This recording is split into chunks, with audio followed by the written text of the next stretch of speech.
Olá pessoal, tudo bem? Eu sou a Luísa Vieira e está começando mais um episódio do Agora Pode. Nossa convidada da vez é a ginecologista e mastologista Fabiana Muniz. Seja muito bem-vinda. Obrigada pelo convite, né? São tantas coisas que podemos falar dentro dessa área tão vasta que é a mastologia. Foi um prazer estar aqui. Fabiana, ela é médica mastologista, especializada em reconstrução mamária pelo Instituto Brasileiro de Controle do Câncer e também atua como ginecologista e obstetra em uma clínica aqui de Cuiabá. A gente tem muitas questões para tratar hoje sobre mastologia em específico, né? Mas a gente vai tratar inicialmente sobre um fenômeno que a gente tem percebido também, que é o chamado explante, né, de próteses mamárias. Muitas famosas, inclusive eu fiz até algumas pesquisas, Carolina Dickmann, Luísa Brunet, né, retiraram as próteses de silicone e assim por razões também estéticas. E eu queria saber, assim, do ponto de vista técnico, né, como a senhora percebe esse momento, se há riscos envolvidos nessa técnica? Então, o explante mamário, ele está muito na moda agora, né? Então, assim, algumas pacientes que conviveram com próteses, às vezes, volumosas, né? Teve uma fase que ter seios muito fartos era maravilhoso e era o que as pacientes desejavam. Então, às vezes, próteses de 500 ml, 400 ml era o que mais se usava, né? Depois houve uma oscilação e as pacientes passaram, de repente, a usar próteses um pouco menores, né? Mais harmônicas, enfim, menos peso. Só que a moda agora é o explante mamário. Então, o explante mamário é a retirada do silicone e algumas pacientes optam pelo remodelamento da mama, outras não, só por fazer o explante mesmo. Então, a gente tem que considerar a vontade da paciente, isso é óbvio, mas a gente tem que avisar dos riscos e benefícios. Então, a paciente que não tem muito volume de mama, quando eu faço o explante, as mamas vão ficar muito pequenas e você não vai conseguir dar aquele aspecto de mama bonita, cheinha, com polo superior, enfim. Então, isso tem que ser avisado para a paciente. Porque às vezes não é só o desejo de retirar, mas e depois? Como essa mama vai ficar? Então, existem aspectos psicológicos que essa paciente pode ser afetada depois, como, por exemplo, um quadro de depressão. Porque ela não pensou o suficiente nessa decisão, não conversou com sua família, enfim, questões de relacionamento com o esposo, enfim, né? E isso pode influenciar depois na autoimagem dela, de uma decisão que, de repente, ela tomou sozinha. Então, isso é uma coisa importante. O explante, ele pode vir da decisão do paciente sem que haja doença, ou ele pode vir da indicação médica de alguma doença de base que esteja afetando essa mama.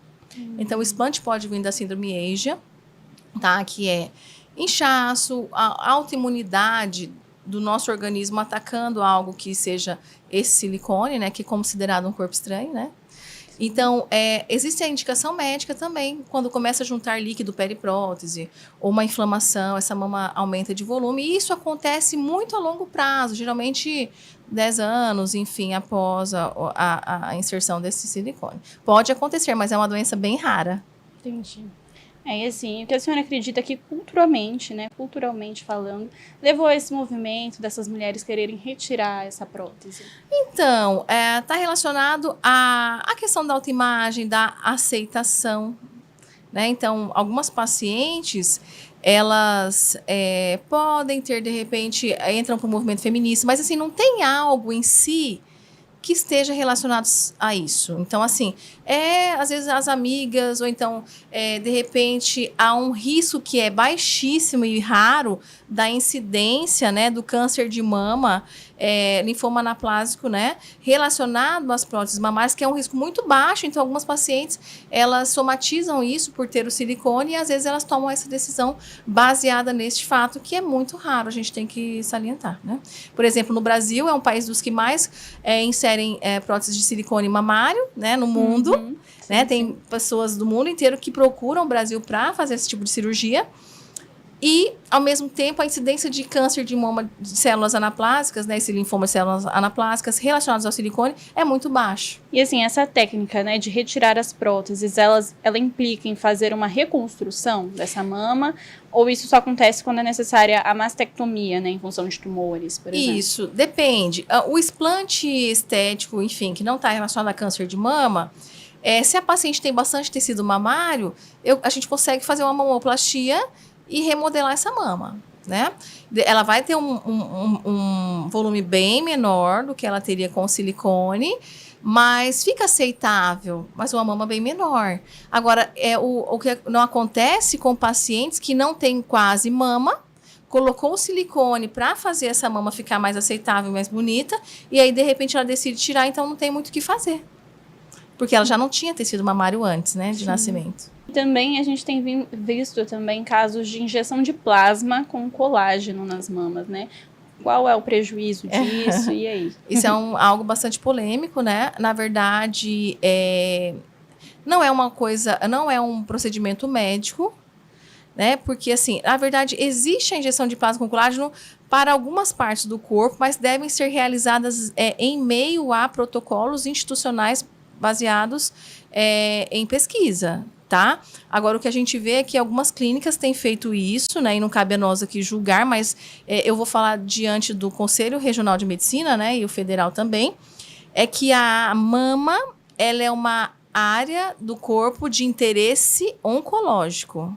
Então, portanto, seria proibido realizar injeções de colágeno, enfim, para preenchimento estético das mamas, baseado no risco de desenvolvimento de câncer de mama.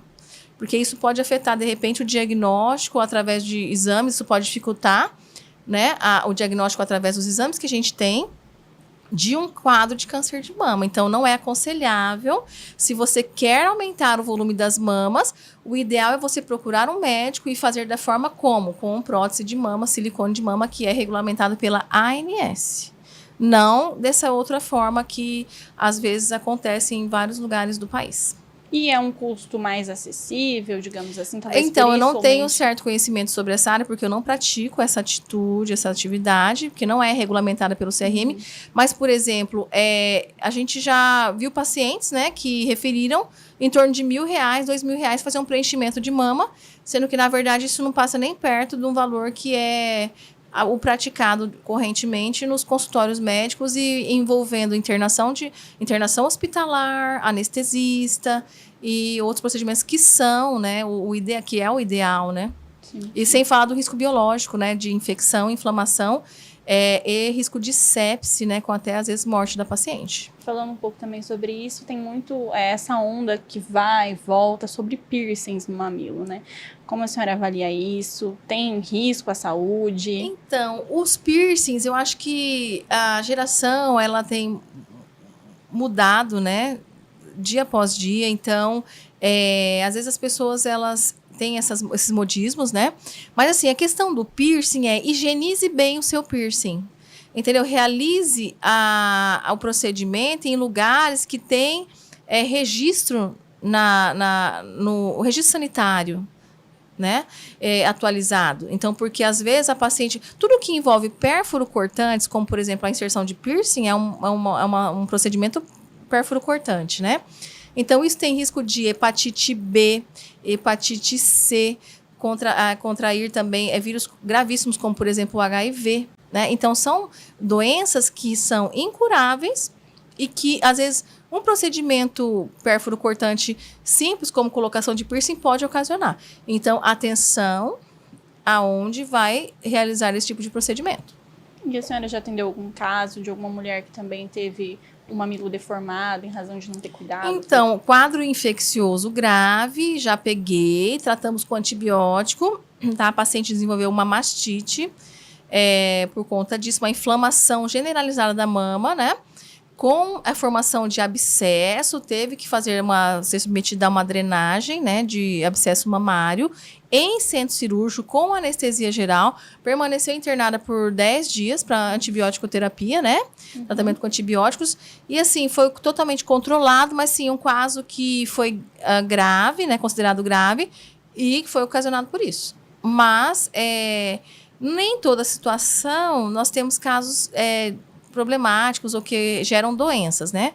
Então, por isso eu oriento assim, se não é o ideal, mas se você quer manter um corpo estranho no seu organismo, numa área tão sensível quanto um mamilo, então que você pelo menos higienize bem diariamente. E agora, assim, partindo para um tema que é amplamente discutido, né, mas que ainda assim traz muitas dúvidas, que é o câncer de mama. Queria entender, assim, é uma questão genética, uma questão familiar? O que ocasiona um câncer de mama? Então, essa é uma pergunta que muitas pacientes fazem, né? Então, assim, doutora, eu tenho uma parente em minha casa, minha tia, minha prima, minha mãe, enfim, qual é o risco disso ser familiar genético? Então, o câncer de mama familiar genético, ele envolve em torno de 5 a 10% dos casos apenas.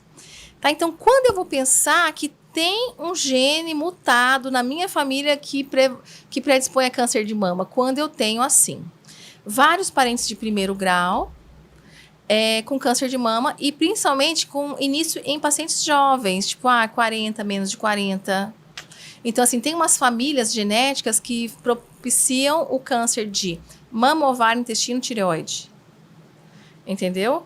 Ou assim, mama, câncer de próstata, sarcoma e outras coisas. Então, assim, isso, quando você percebe pessoas jovens desenvolvendo câncer muito cedo, com menos de 40 anos, isso pode te acender um alerta que, de repente, pode haver uma mutação genética nesta família e que deve ser investigada.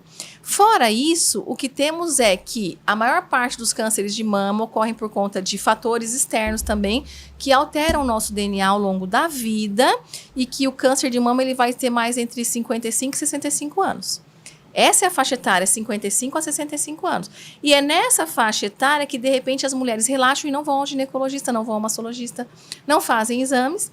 E aí, de repente, 2, 3 anos sem a mamografia pode ser suficiente para você, de repente, detectar ali uma lesão já mais avançada de câncer de mama. Então, fica um alerta para todas aí em casa, né? Que fatores externos, assim, falta de exercício físico? Não, tudo que possa alterar o seu DNA. Então, por exemplo, assim, a paciente que tem obesidade... ou que não se alimenta bem, ou que ela consome bebida alcoólica, entendeu? Então, todos esses fatores, eles podem alterar o nosso DNA e fazer com que a gente desenvolva o câncer de mama. Por exemplo, coisas que eu não posso mudar na prevenção. Por exemplo, se eu menstruei muito cedo, antes de 11 anos, isso é fator de risco para câncer de mama. 10, assim, a menarca com 8, 9, 10 anos ali, isso é um fator de risco para câncer de mama. Por quê? Se eu menstruar mais cedo e se eu ficar na menopausa bem mais tarde, eu não tenho como mudar isso. Isso é um fator de risco porque eu vou estar mais tempo exposta à questão hormonal. Né? Agora, por exemplo, uma coisa que favorece as mulheres é amamentar antes de 30 anos. Então, assim, quem teve filho antes de 30 anos e conseguiu amamentar, isso é um fator de proteção maravilhoso para ela, porque a mama terminou todo o seu desenvolvimento com a amamentação e isso faz baixar um pouco o risco, porque a mama não vai ficar tão densa. Agora, quem não amamentou e não teve filhos, a mama continuou densa até a menopausa e isso é um fator de risco independente para câncer de mama, você ter mama densa na menopausa, entendeu? Isso são alguns fatores que tem coisas que a gente pode mudar na vida e tem coisas que a gente não consegue mudar. Então, o que a gente pode mudar? Atividade física, alimentação saudável, manutenção do peso, né? Manutenção do peso saudável, principalmente na época da menopausa, porque isso regula seus hormônios. Porque quanto mais hormônios circulantes no nosso organismo, né? Há uma transformação no sangue, né? De estrogênio na nossa gordura. Então, quem tem mais peso... às vezes vai conseguir essa transformação maior, não vai sentir tanta menopausa, vai ter mais hormônio circulante, consequentemente, às vezes pode desenvolver câncer de mama mais facilmente que outras pacientes mais magras ou com peso ideal. E é um risco maior para quem tem, por exemplo, endometriose, ovário policístico, por exemplo? Não necessariamente. Não, a endometriose, eu costumo dizer assim, que a pessoa é uma pessoa que sofre. A paciente de endometriose, ela é uma paciente sofrida. Por quê? Porque ela vai ter mais dor no ciclo menstrual, até ela chegar ao diagnóstico, dependendo do médico que ela está, às vezes não consegue mentalizar que ela precisa de uma ressonância e daí fazer um diagnóstico de endometriose, tá? Ela vai sofrer até esse diagnóstico, ela é uma paciente que ela vai ter dor, às vezes, dependendo do caso, se for avançado, ela vai ter dor na evacuação, ela vai ter dor no ciclo menstrual, ela vai ter dor na relação sexual. Então, é uma paciente que eu costumo dizer o seguinte, é uma paciente que sofre de dor. Uma pessoa que tem dor o tempo todo, dependendo do quadro, se for avançado, é uma pessoa que não vive bem. A gente tem que ter empatia. Porque o quadro de endometriose é um quadro muito doloroso. A pessoa tem dor o tempo todo quando está avançado. E o que resolve? Cirurgia e bloqueio hormonal. Só que às vezes a paciente vai para cirurgias que de repente ela pode entrar para um diagnóstico, vamos fazer uma cirurgia para diagnóstico, por vídeo. Só que ela pode sair de repente sem um pedaço do intestino. E aí, às vezes, ela sai com uma colostomia. Então, assim, é um quadro importante que pouco se fala e acomete muitas mulheres, moças jovens. Então, atenção com isso. Agora, voltando aqui, eu trouxe alguns dados, né? De acordo com o Instituto Nacional de Câncer, a estimativa de que em 2025 serão registrados novos 73 mil casos, pelo menos, né? De câncer de mama no Brasil. E assim, diante desse cenário, né? Eu pergunto à senhora, há riscos à saúde, sobretudo quanto aos casos de câncer de mama na implantação de próteses? Há riscos sobre isso? Então, eu costumo dizer o seguinte... você vai fazer uma inserção de prótese, você vai conversar, de repente, com o cirurgião plástico, o cirurgião da mama... faça teu check-up. Agora, assim, às vezes a gente vê, paciente, ela quer fazer o silicone, mas ela não fez a mamografia, não fez o ultrassom, não passou com o mastologista e vai direto para o plástico. E, de repente, depois de anos, ela pode, de repente, apresentar um quadro de câncer de mama e ela fala, nossa, mas eu fiz uma cirurgia recente, tem 2, 3 anos... mas você fez exame para você colocar o silicone? Não fiz. Você vai ao ginecologista todos os anos? Não, doutora, tem 10 anos que eu não vou ao ginecologista, mas eu vou sempre no plástico porque eu queria colocar a prótese, então eu fui. Então, assim, o que são as prioridades, né? Então, assim, eu tive paciente que ela estava com, por exemplo, né? Ela estava com uma cirurgia de abdominoplastia marcada.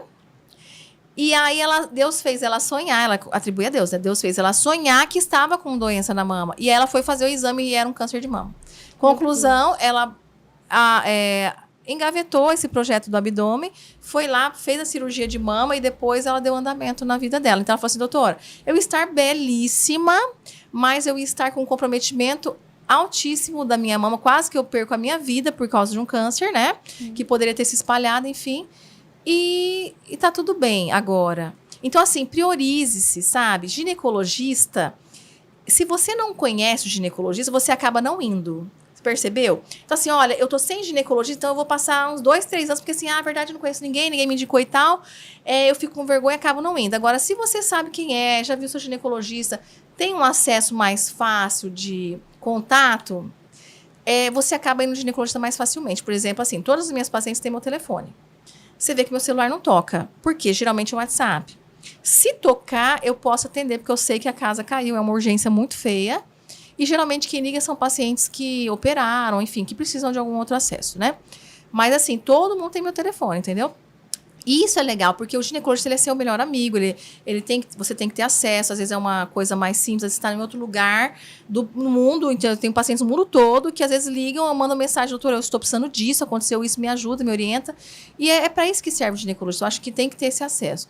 Então, assim, a prioridade do tratamento, você tem que fazer seu check-up anual e se valorizar, porque se você perder a sua saúde, você fica um monte de coisas suas aqui e outras pessoas que vão dar andamento para você vai perder o marido, você vai perder o namorado, você vai perder a sua vida por conta de uma doença e o mundo vai continuar igual, sem você, sim, entendeu? Sim.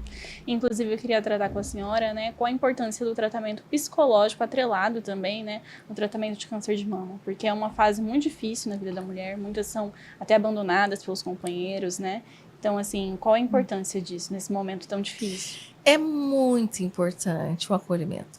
Até na fase do diagnóstico, assim, eu não dou um diagnóstico, olha, você está com câncer de mama. Não é assim que se fala, né? Então, assim, porque é um diagnóstico que ele muda a vida da pessoa para sempre. Então, assim, até no cuidado de falar qual é o diagnóstico, a gente já conversa, explica a chance de cura, que a chance de cura é alta hoje em dia, entendeu? Depende do estágio, mas geralmente é. Tem drogas muito poderosas hoje, que a paciente fazendo o combo, né? Cirurgia, quimio e rádio, ela sai muito bem. Depois de um ano, ela tá ótima, bem, rodando super bem.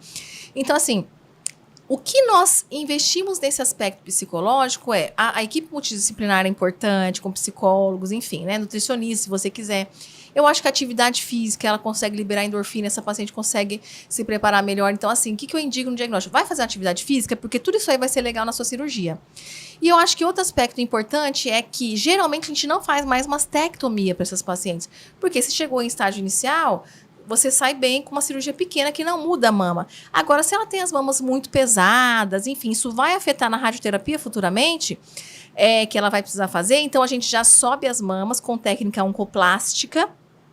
É praticamente a mesma cirurgia plástica, só que associada ao tratamento do câncer de mama. Então, ela sai bem melhor dessa cirurgia, já às vezes com silicone ou não, dependendo do caso, se ela tem muita mama ou não. Então, ela já sai realizando um sonho que ela tinha antes, de repente, mexer nessa mama e diminuir esse volume mamário que, de repente, era enorme. E ela já sai com outro entendimento do câncer de mama, com outra expectativa para iniciar o restante dos tratamentos. Ela já sai bem, renovada. Então, tem paciente que às vezes foi para a festa de família, às vezes tinha operado de câncer de mama e tal. Fala assim, não, deixa eu ver aqui. E abriu a blusa assim. Você foi fazer plástica, você não fez um tratamento de câncer de mama. Você está muito bem, você está ótima, né? Então, assim, ela ficou bem feliz, mas ela até assustou, enfim, eu também. Mas é isso que a gente proporciona hoje. A reconstrução mamária, ela está bem desenvolvida, a gente está o tempo todo se reciclando, né? Se renovando em todas as técnicas para oferecer o que há de melhor para essas pacientes, para elas saírem com uma autoestima renovada. Porque é um baque muito grande. Sim, não é necessariamente uma sentença de morte, né? Porque muitos falam, ai, às vezes a gente não busca tanto os resultados positivos, né? E sim os negativos. Mas há também muitos índices de cura, Nossa, né? tem muito índice de cura. Então, assim, dependendo do estadio, é 95% a chance de cura. E isso é interessante, porque as pacientes acham que é uma sentença de morte, e não é. É um recomeço. Na verdade, hoje, o câncer de mama, ele pode ser curado, sim. Às vezes, a paciente sai, geralmente, sem sequela, sim. Só que, assim, o que a gente vê também é que tem famílias que, dependendo do parceiro, ele abandona a paciente. Alguns casos, eu já vi alguns casos no consultório, que foi bastante triste, mas a paciente, ela ficou bem, assim, fragilizada pela situação do diagnóstico e do abandono, né? Mas depois conseguiu refazer a vida e, de repente, com pessoas até melhores, né? Livramentos. Entendeu? Antes só do que mal acompanhado, né? Sim. E nessa caminhada tem as associações que ajudam também um acolhimento, enfim, fazem amizades, né? A gente é como se fosse uma família, né? Então, assim, as pacientes, ela tem um oncologista clínico, tem equipe de cirurgia. Então, assim, eles acolhem a gente como se fosse uma família deles e ele tá todo dia lutando. Enfim, tem paciente que leva presente pra gente, convida para aniversário, convida para festas, entendeu? Então, assim, a gente sempre tá tentando ficar próximo deles, né? Fala-se muito em câncer de mama, mas às vezes fica muito focado, assim, eu percebo que fica muito focado em outubro, né? Mas, assim, é preciso ficar atento aos sintomas a todo momento. Eu queria saber exatamente, assim, o que é necessário se atentar diariamente, né? Para a mulher ficar de olhos mais abertos, o que é preciso ficar atento. Então, eu costumo dizer o seguinte, que o câncer de mama, ele não dói, né? Ele não dói, geralmente ele é silencioso e só descobre antes de estar agravado quando você vai no médico fazer o exame e procurar. E qual é o melhor exame? Mamografia. A mamografia, ela é importante, depois a gente pode falar um tópico só sobre mamografia, porque eu acho tão importante, e as pessoas não dão a importância devida que ela tem. Então, assim, ir ao médico uma vez por ano te livra de um monte de coisa. Porque se você pega no começo, existe um tal de câncer de intervalo. O que é o câncer de intervalo? Às vezes você faz a mamografia hoje, dali um ano, você já está com uma lesão enorme. E, assim, isso dá muito em jovem. Chama câncer de intervalo. Então, assim, dá em pacientes muito jovens e, de repente, antes de dar um ano dela fazer o próximo exame, já está com uma lesão maior. Então, o que a gente tem que fazer? Exames anuais. Se tem mais de 40, mamografia e ultrassom é interessante. Se tem menos de 40, vai no ginecologista e faz ultrassom todo ano. Eu canso de pegar pacientes com menos de 40 anos que vão ao ginecologista ou nunca vão ao ginecologista e não fazem ultrassom de mama. Tá? Ele não faz parte do rol da ANS, por exemplo, a pré-natal. Mas eu, no meu pré-natal, primeira consulta, ultrassom obstétrico e ultrassom de mama e axila. Porque essa mama vai inchar no pré-natal, depois essa mãe vai amamentar no pré-natal. E existe câncer de mama na gravidez? Existe. Existe sim. É raro, mas existe. Então, o que custa se fazer um ultrassom numa paciente que vai ter a mama inchada? Como que ela vai palpar essa mama depois? Vai ser muito difícil ela fazer um diagnóstico através do autoexame, tá? Então, se essa criança tem pretensão de amamentar 2 anos, pelo menos, como que você vai fazer um diagnóstico? Vai demorar, coisa, entendeu? Né? Então, cada vez, quanto tempo mais passa, na gravidez vai ficando mais difícil de fazer esses diagnósticos, tá? Na mama, porque a mama incha. Então, com menos de 40 anos, o ultrassom de mama e axila é bem interessante, porque você vai acompanhando nódulos e nem todo nódulo é câncer. Então, assim, o câncer de mama na jovem tem chamado a atenção, tem aumentado o número de casos de câncer de mama em jovens. Antes era entre 55 e 65 anos. Agora não. Menos de 40 anos tem aumentado e muito o número de casos de câncer de mama. Então, atenção, né, às pacientes. Então, fazer ultrassom tranquilo. O autoexame, marque um dia no mês. Tipo assim, se você menstrua, você vai escolher uma data, uma semana após o término da menstruação, e você vai fazer o autoexame. Essa mão palpa a mama, essa mama, e essa mão palpa essa mama. Não é, a palpação não deve ser feita assim, mas ela deve ser feita assim, incluindo a axila, porque a axila fala muito sobre o seu corpo. Se eu pego uma paciente com uma axila com vários gânglios palpáveis e com lesão na mama, esse caso já está um pouco mais avançado do que se não tivesse essa axila empedrada, cheia de linfonodos palpáveis. Então, quem não menstrua, marque um dia no mês e faça o seu autoexame. E uma vez por ano, procure o médico, o mastologista, porque ele vai saber examinar, ele vai saber fazer os exames. Nem todo mundo sabe fazer autoexame e não é obrigado a fazer. Não é obrigado a saber fazer. Se você vai no médico, ele te examinou, isso é o seu normal, depois você chega em casa e refaz o seu autoexame você. Aí, ó, isso é o seu normal, mudou disso aqui, é anormal, entendeu?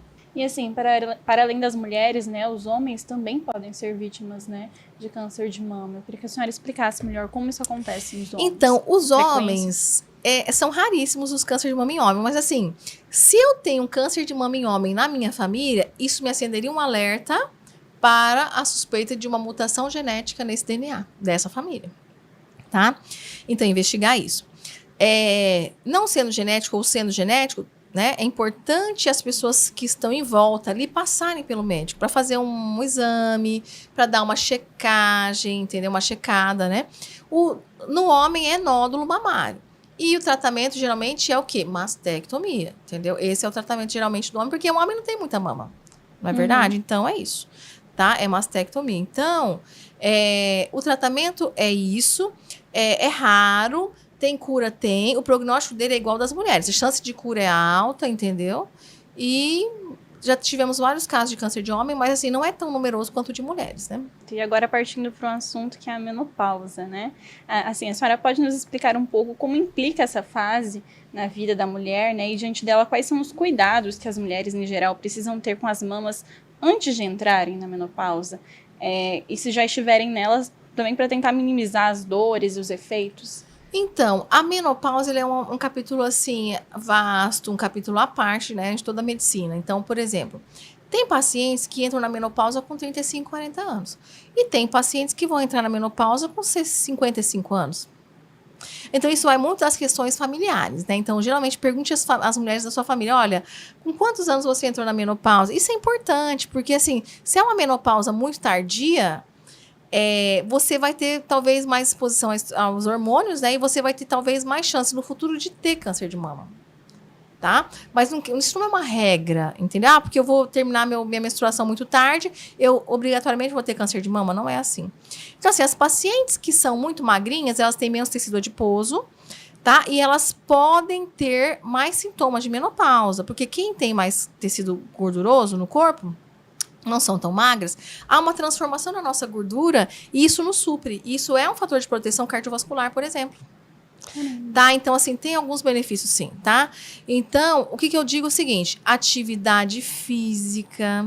Então, assim, o que prolonga a vida? Musculação. Tá? Musculação. Então, assim, musculação é uma coisa que tem que estar na agenda de todo mundo, porque isso melhora a imunidade e prolonga a vida. Porque a pessoa idosa, quando ela vai cair, os músculos da perna seguram, ajudam, e os dos braços também. Então, se ela faz uma musculação, ela vai ter maior reflexo, ela vai conseguir se defender, do que ela ter fratura de osso na queda. Enfim, e aí quando o idoso acama, ele dificilmente... assim, o fato do idoso cair e acamar, isso aumenta a mortalidade dele. Aumenta a mortalidade. Então, são situações que a gente deve sempre avaliar. Então, prevenção. Atividade física e alimentação saudável. Controle de peso também é importante, porque isso previne doenças de todos os tipos, né? A gente vê também, eu queria saber, o que a senhora recomenda, né, para as meninas que estão começando a sentir os efeitos, né, da fase adulta, muitas menstruam muito novinhas, né, com até 9 anos, 10 anos, e assim, o que a senhora recomenda para essas mães, para orientar melhor as filhas, né, nesse período que também é difícil, de oscilação hormonal? Então, a gente diz o seguinte, que os 3 primeiros anos da menstruação, né, da menarca, que é a primeira menstruação, os ciclos são totalmente irregulares. Ela pode ou não ovular, entendeu? Assim, a gente orienta que as pacientes que menstruam muito, tem muito fluxo, né? E a geração tem esse fluxo aumentado, essa geração. Às vezes tem muitos pacientes usando absorvente noturno, as minhas de 13, 14 anos usando absorvente noturno, né? Para conseguir manter o fluxo sob controle. Às vezes suja a roupa, enfim, passa, né, situações desagradáveis. Então, assim, leve no médico. Vamos fazer um exame de sangue, um coagulograma. Vamos ver como é que está essa função interna, esses ovários e úteros aí, através de um ultrassom feito em cima da barriga, né? Pela parede do abdômen. Então, assim, vamos checar, vamos tomar algumas medicações que propiciam diminuir o fluxo, entendeu? E que às vezes não são hormonais. De repente, depois de 13 anos, a gente pode, né, um anticoncepcional básico, entendeu? Baixa dose, né? Para fazer com que ela tenha uma qualidade de vida. Porque tem paciente que com 13, 14 não tem qualidade de vida. Não tem. Às vezes passa 7 a 10 dias com alto fluxo. E tendo que manter as atividades escolares. E tendo cólica.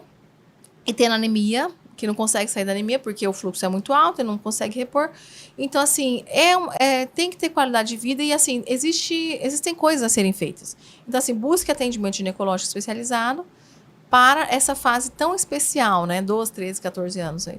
Já tem se quebrado esse tabu de meninas irem ao ginecologista, de perguntarem, quererem saber sobre a própria sexualidade, onde sente prazer e tudo mais, porque a gente vê também que tem uma certa dificuldade das mães mesmo em querer conversar sobre isso com as filhas. A senhora tem percebido que isso tem mudado ao longo do tempo? Eu acho que tem, assim, a geração está muito desenvolvida, enfim, né? Assim, eu percebo que tem muita mãe que leva os filhos e às vezes aí assim, a mãe consulta e de repente a filha fica sozinha, se não quiser a presença da mãe, a mãe sai, enfim, né? Tudo com muita segurança, enfim. E respeitando o sigilo médico, né?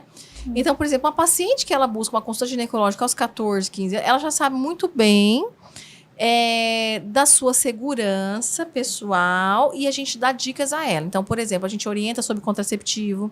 Eu tive paciente que foi na consulta sozinha com 15 anos e levou a mãe no dia que foi colocar um DIU de cobre, que é uma coisa interna, invasiva, no consultório.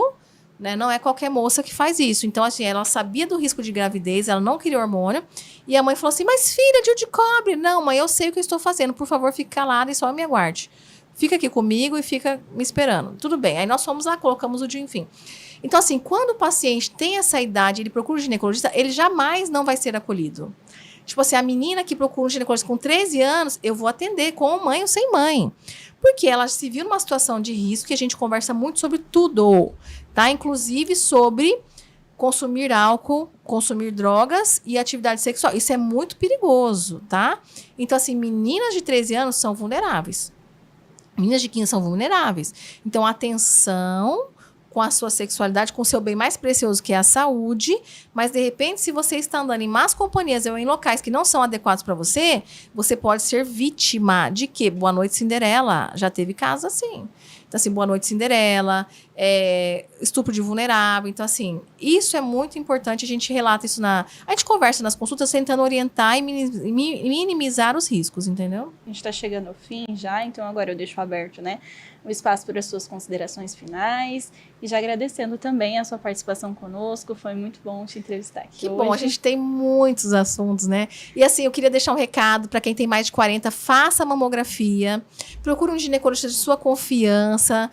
Se tem alguma dúvida no exame, pode ir direto para o mastologista, não tem problema nenhum, tá? E a gente, assim, sempre orientar que a mamografia salva vidas, tá? E tem muita gente que passa de 40 e não faz nada, não vai no médico, enfim. Então, orientar que o seu bem mais precioso é a sua saúde. Não deixe de fazer os exames pedidos. A mamografia dói, mas é assim mesmo. Logo passa, é muito rápido. E eu queria agradecer às minhas pacientes, a quem não é paciente ainda. Enfim, nós estamos dispostos e disponíveis sempre, né, para tirar dúvidas. Enfim, as nossas redes sociais é drafabianamuniz@gmail. É o nosso Instagram. Se quiser tirar dúvidas, pode mandar por lá que a gente está sempre disponível, tá bom? Então é isso, pessoal. A gente está encerrando por aqui. Até o próximo episódio e nos acompanhe nas redes sociais. Tchau, tchau.